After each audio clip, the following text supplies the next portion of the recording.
लोकशाहीचा बुलंद आवाज, रिपब्लिकन वार्ता महाराष्ट्र। टोमॅटो उत्पादकांचा सोलापूर धुळे महामार्गावर रास्ता रोको, 4 तास वाहतूक ठप्प, प्रवाशांचा खोळंबा, व्यापाऱ्यांच्या लुटीविरोधात शेतकऱ्यांचा संताप। बातमी कन्नड येथून। व्यापाऱ्यांकडून होत असलेल्या लुटीच्या विरोधात संतप्त टोमॅटो उत्पादक शेतकऱ्यांनी शनिवारी दुपारी सोलापूर धुळे महामार्गावरील कन्नड पासून पाणपोई फाट्यानजीक 4 तास रास्ता रोको आंदोलन छेडले।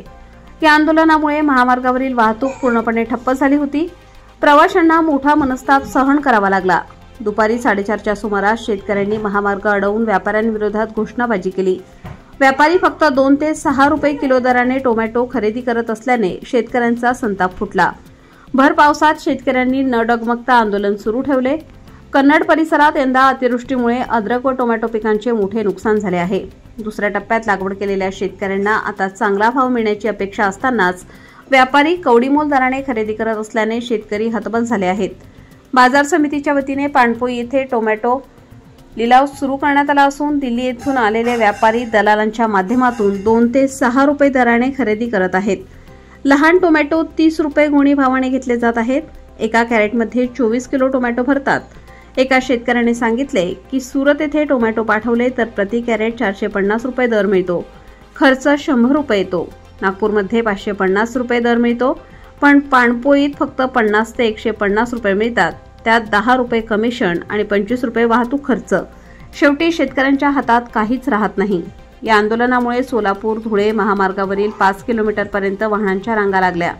दिवाळीपूर्वी वाढलेल्या प्रवासी वर्दळीमुळे प्रवाशांना प्रचंड त्रास झाला। कन्नड बस स्थानकात संभाजीनगर, धुळे व चाळीसगावकडे जाणारे प्रवासी, महिला व वृद्ध नागरिक अडकले।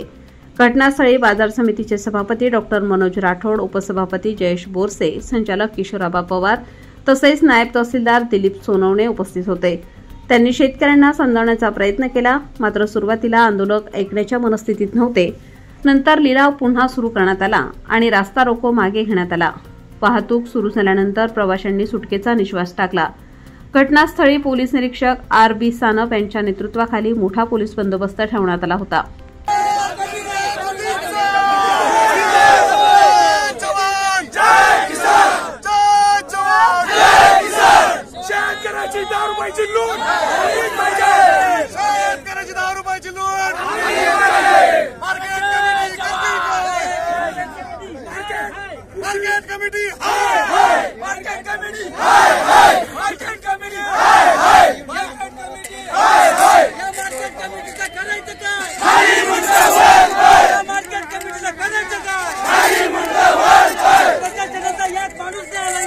रिपब्लिकन वार्ता महाराष्ट्र न्यूजसाठी कन्नड प्रतिनिधी मिलिंद कुमार लांडगे, छत्रपती संभाजीनगर।